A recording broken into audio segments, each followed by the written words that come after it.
আজকের আলোচনা নেপোলিয়ন হিলের সেই বিখ্যাত বইটা নিয়ে, দ্য ল অফ সাকসেস। মানে ভাবা যায় ১৯২৮ সালে বেরিয়েছিল বইটা, প্রায় ১০০ বছর হতে চলল। হ্যাঁ, আর এর পিছনের কাজটাও কিন্তু বিশাল। হিল প্রায় ২৫ বছর ধরে গবেষণা করেছিলেন। ঠিক তাই।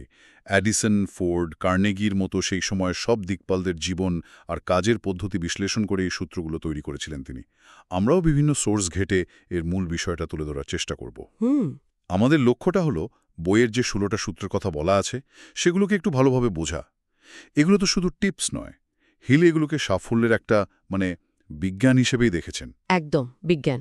তো আমরা দেখব এই নীতিগুলো শুধু ব্যবসা বা কাজেই নয়, আমাদের নিজেদের জীবনে, সম্পর্কে বা পার্সোনাল গ্রোথে আজও কতটা কাজের, কিভাবে কাজে লাগানো যায় আর কি। ঠিক বলেছেন, প্রেক্ষাপটটা আসলে গুরুত্বপূর্ণ। হিলের মূল আইডিয়াটাই ছিল যে দেখুন, সাফল্য কোনো ম্যাজিক বা শুধু ভাগ্যের খেলা নয়, এটা বরং কিছু নির্দিষ্ট নিয়মকানুনের ব্যাপার, শেখা যায়। মানে এটা একটা সিস্টেম। হ্যাঁ, একটা সিস্টেম বা বিজ্ঞান যা নির্দিষ্ট নিয়ম মেনে চলে। আর যারা এই নিয়মগুলো বোঝে, ঠিকমতো অনুশীলন করে, তাদের সাফল্য পাওয়াটা অনেক সহজ হয়ে যায়। তো আজকের আলোচনায় আমরা এই ১৬টা নীতির গভীরে যাব, এদের ভেতরের যোগসূত্রগুলো বোঝার চেষ্টা করব। দারুণ। তাহলে আসুন প্রথম নীতিটা দিয়ে শুরু করা যাক, নির্দিষ্ট লক্ষ্য বা ডেফিনিটনেস অফ পারপাস। হিল বলছেন, যার লক্ষ্য নেই সে যেন মাঝিবিহীন নৌকা। একটা পরিষ্কার লক্ষ্য থাকাটা কেন এত জরুরি? শুধু কি পথ দেখতে পাওয়ার জন্য? না না, শুধু পথ দেখা নয়, এটা তার চেয়েও অনেক বেশি। একটা একদম পরিষ্কার নির্দিষ্ট লক্ষ্য থাকলে কি হয়, আপনার সমস্ত এনার্জি ফিজিক্যাল, মেন্টাল সব একদিকে ফোকাসড হয়, চুম্বকের মতো। আচ্ছা। এটা আপনার সাবকনশিয়াস মাইন্ডকেও কিন্তু প্রোগ্রাম করে দেয়, সবসময় ওই লক্ষ্যের দিকেই কাজ করতে থাকে। লক্ষ্য যদি ঝাপসা হয় বা ঘন ঘন বদলায়, তাহলে সব চেষ্টা এদিক ওদিক ছড়িয়ে যায়, কোনো লাভ হয় না। হিল তো বলেছেন, প্রায় ৯০% মানুষের নাকি কোনো নির্দিষ্ট লক্ষ্যই থাকে না। ভাবা যায় ৯০%। হ্যাঁ, আর এই লক্ষ্যের দিকে এগোতে গেলে যে মানসিক জোরটা দরকার, সেটাই আসে দ্বিতীয় নীতি থেকে, আত্মবিশ্বাস বা সেলফ কনফিডেন্স। ও আচ্ছা, মানে লক্ষ্য তো ঠিক করলাম, কিন্তু সেটা যে আমি পারবো এই বিশ্বাসটাও এটাও জরুরি। খুব জরুরি। নিজের ক্ষমতার উপরে এই বিশ্বাসটা কিভাবে আসে? হিলের মতে এটা তো আকাশ থেকে পড়ে না। না, তা তো নয়। এটা আস্তে আস্তে তৈরি করতে হয়। প্রথমত নিজের শক্তি, দুর্বলতা এগুলো নিয়ে একদম পরিষ্কার ধারণা থাকতে হবে। দ্বিতীয়ত ছোট ছোট সাকসেস, সেগুলোকে গুরুত্ব দিতে হবে, সেলিব্রেট করতে হবে।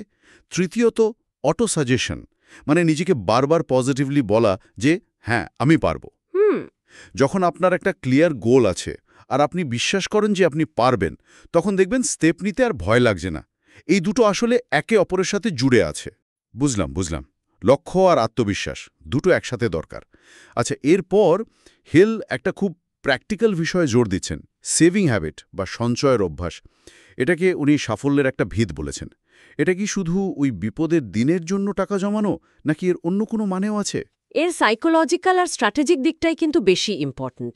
দেখুন, নিয়মিত সেভ করাটা শুধু ফাইন্যান্সিয়াল সিকিউরিটি দেয় না, এটা আসলে আপনার সেলফ ডিসিপ্লিন, আপনার দূরদর্শিতার একটা প্রমাণ।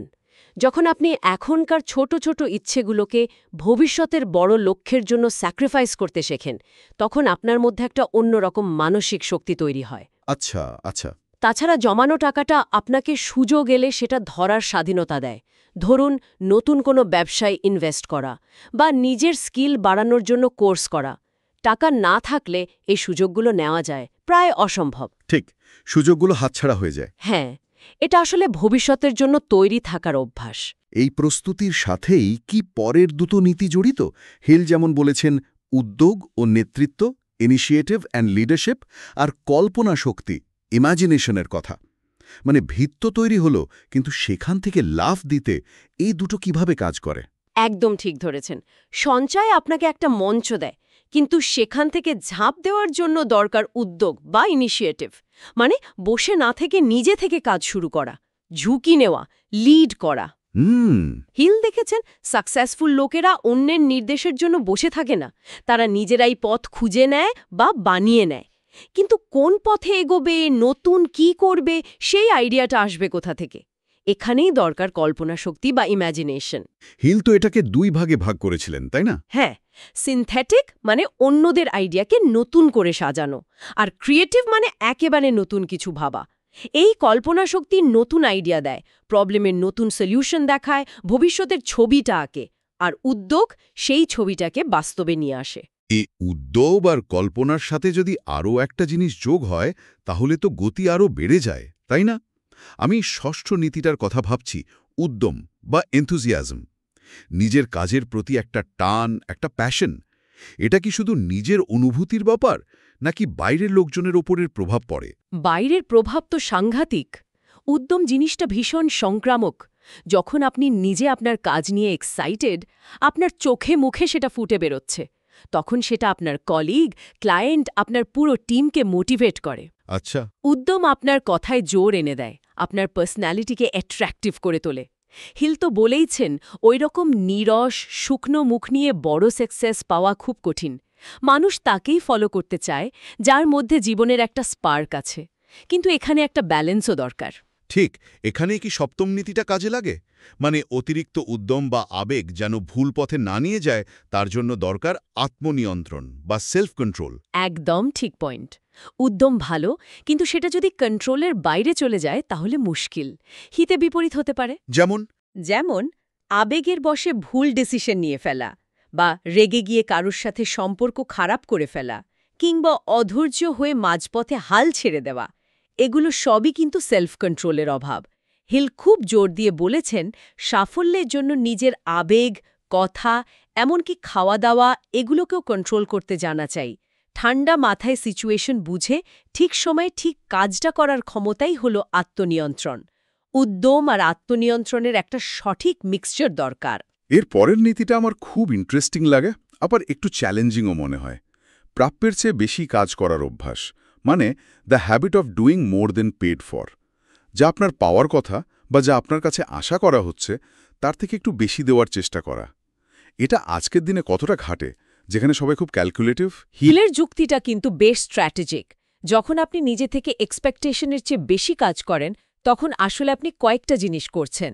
এক, আপনি নিজেকে ইনডিসপেন্সেবল করে তুলছেন, মানে আপনাকে ছাড়া চলবে না এমন একটা অবস্থা। দুই, আপনি নতুন নতুন স্কিল শিখছেন, যা হয়তো আপনার মূল কাজের বাইরে। তিন, আপনি নিজের একটা পজিটিভ রেপুটেশন তৈরি করছেন, সুনাম বাড়ছে। হিল এটাকে বলেছেন অদৃশ্য বিনিয়োগ। অদৃশ্য বিনিয়োগ? বাহ! হ্যাঁ, মানে সাথে সাথে হয়তো কোনো লাভ দেখা যাচ্ছে না, কিন্তু লং টার্মে এই অভ্যাসটাই আপনাকে প্রমোশন পেতে বা নতুন সুযোগ পেতে সাহায্য করে, অন্যদের থেকে এগিয়ে রাখে। এটা আসলে ওই এমপ্লয় মেন্টালিটি থেকে বেরিয়ে এসে একটা ওনারশিপ মেন্টালিটি তৈরি করার মতো। এই মানসিকতার সাথেই হয়তো ব্যক্তিত্বের অন্য দিকগুলোও জুড়ে যায়। হিল এরপর বলছেন আনন্দদায়ক ব্যক্তিত্ব, প্লিজিং পার্সোনালিটি, আর সহনশীলতা, টলারেন্সের কথা। এগুলো কিভাবে সাফল্যের ছবিতে ফিট করে? এগুলো ভীষণ জরুরি, কারণ সাফল্য তো একা একা আসে না। একটা আনন্দদায়ক ব্যক্তিত্ব মানে ধরুন বন্ধুত্বপূর্ণ ব্যবহার, পজিটিভ অ্যাটিটিউড, অন্যকে সম্মান দেওয়া, এটা চুম্বকের মতো কাজ করে, মানুষকে টানে। ঠিক। এর ফলে অন্যদের সাথে কাজ করা, কোঅপারেশন পাওয়া অনেক সহজ হয়ে যায়। হিল তো প্রায় 25টা গুণের কথা বলেছিলেন যা একটা প্লিজিং পার্সোনালিটি তৈরি করে। আর সহনশীলতা, টলারেন্স, আজকের দিনে এর গুরুত্ব যে কতখানি। হ্যাঁ, চারদিকে এত ভিন্ন মত, ভিন্ন কালচার। ঠিক, এই ভিন্ন মত, ভিন্ন পথ, ভিন্ন সংস্কৃতির মানুষের প্রতি যদি শ্রদ্ধা না থাকে, তাহলে টিমওয়ার্ক বা লিডারশিপ তো সম্ভবই না। অসহিষ্ণুতা শুধু ঝামেলা বাড়ায়, সুযোগ নষ্ট করে। এই দুটো গুণ আসলে আপনার সোশ্যাল ক্যাপিটাল তৈরি করে। সোশ্যাল ক্যাপিটালের পাশাপাশি দরকার তো জ্ঞানের ঠিকঠাক ব্যবহার। আমরা এখন এমন একটা সময়ে আছি যখন ইনফরমেশনের বন্যা বইছে, আবার ভুল তথ্য ছড়াচ্ছে হু হু করে। এই অবস্থায় হিলের একাদশ নীতি, সঠিক চিন্তা বা অ্যাকিউরেট থিঙ্কিং, এটা কতটা জরুরি মনে হয়? আমার তো মনে হয় এটা আজকের দিনে সবচেয়ে জরুরি নীতিগুলোর মধ্যে একটা। হিল জোর দিচ্ছেন ফ্যাক্টস মানে বাস্তব তথ্যের উপর ভিত্তি করে সিদ্ধান্ত নিতে, গুজব, ভয়, কুসংস্কার বা আবেগের বশে নয়। সঠিক চিন্তা মানে হল ইনফরমেশনকে অ্যানালাইজ করা, সোর্স ভেরিফাই করা, নিজের বায়েস বা পক্ষপাতগুলো সম্পর্কে সচেতন থাকা আর যুক্তির পথে চলা। ভুল তথ্যের উপর দাঁড়িয়ে সিদ্ধান্ত নিলে তো ব্যর্থতা আসবেই। আর এই সঠিক চিন্তা করার জন্য সবচেয়ে বেশি যেটা দরকার সেটাই হল দ্বাদশ নীতি, মনোযোগ বা কনসেন্ট্রেশন। আচ্ছা, মানে চারপাশের এত ডিস্ট্র্যাকশনের মধ্যে আসল জিনিসটার উপর ফোকাস ধরে রাখা। ঠিক তাই, মনোযোগ ছাড়া গভীর চিন্তা অসম্ভব। হিল বলছেন আমাদের মনটা একটা সার্চলাইটের মতো, সেটাকে যদি একটা নির্দিষ্ট লক্ষ্যের উপর স্থির রাখা যায় তবেই সেই লক্ষ্যের ভেতরের পথটা স্পষ্ট হয়। মন এদিক ওদিক দৌড়ালে শক্তি নষ্ট হয়, ভুল সিদ্ধান্ত নেওয়ার চান্স বাড়ে। আজকের এই ডিজিটাল যুগে মনোযোগ ধরে রাখাটা বিরাট চ্যালেঞ্জ, সত্যি। কিন্তু সাফল্যের জন্য এটা শিখতেই হবে। সঠিক চিন্তা আর মনোযোগ এই দুটো মিলে জ্ঞানের ঠিক ব্যবহারটা হয়। জ্ঞানের ঠিক ব্যবহারের সাথে সাথেই তো দরকার একে অপরের ওপর নির্ভর করা। ১৩ নম্বর নীতি হল সহযোগিতা বা কোঅপারেশন। এটা কি শুধু ওই মিলেমিশে কাজ করা, নাকি এর থেকেও গভীর কিছু? হিল এখানে কোনো বিশেষ স্ট্র্যাটেজির কথা বলেছেন? হিল সহযোগিতাকে দেখেছেন একটা সিনার্জি হিসেবে, মানে একটা সম্মিলিত শক্তি। উনি মাস্টারমাইন্ড অ্যালায়েন্সের ধারণার উপর খুব জোর দিয়েছেন। মাস্টারমাইন্ড সেটা কি?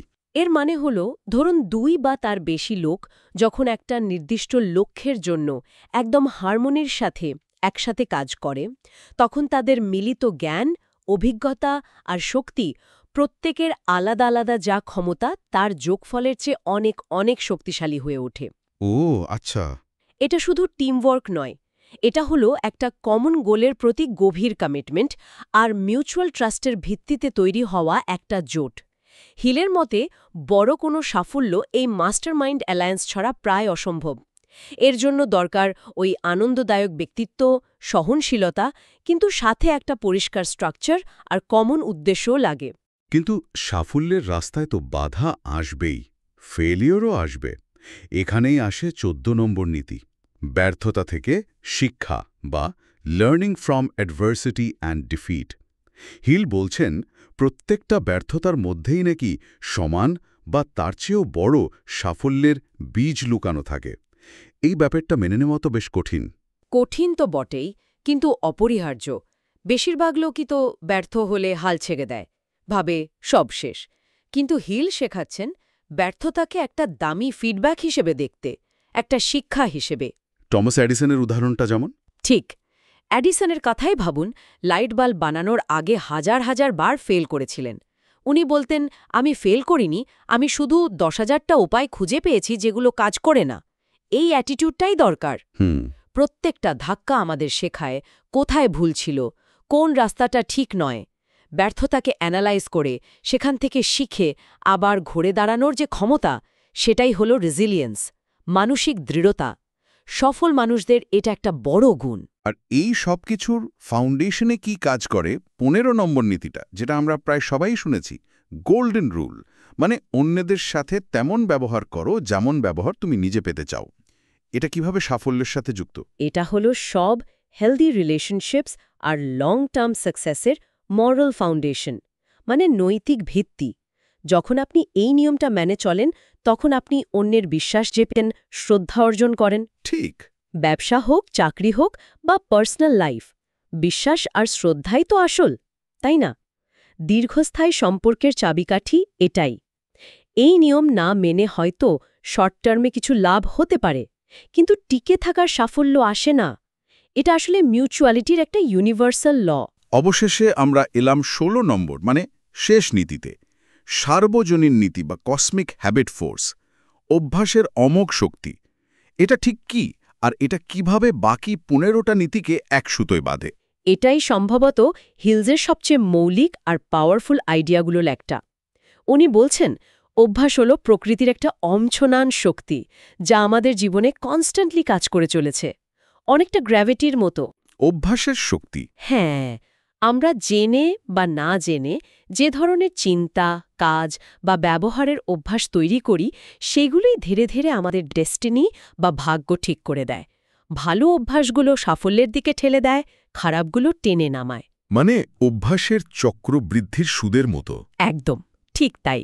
প্রতিদিনের ছোট ছোট পজিটিভ কাজ বা চিন্তা জমতে জমতে সময়ের সাথে বিশাল রেজাল্ট দেয়। এই কসমিক হ্যাবিট ফোর্স বা অভ্যাসের শক্তিটাই বাকি 15টা নীতিকে শুধু থিওরি থেকে প্র্যাকটিসে নিয়ে আসে। কারণ নীতিগুলো জানা তো এক জিনিস, আর সেগুলোকে অভ্যাসে পরিণত করা সেটা সম্পূর্ণ অন্য ব্যাপার। অভ্যাসটাই আসলে পার্থক্য গড়ে দেয়। তাহলে যদি পুরো আলোচনাটা এক জায়গায় আনি, নেপোলিয়ন হিলের এই বিশাল কাজ থেকে মূল শিক্ষাগুলো কি দাঁড়ালো? ব্যাপারটা তো শুধু 16টা পয়েন্টের লিস্ট নয়, তাই না?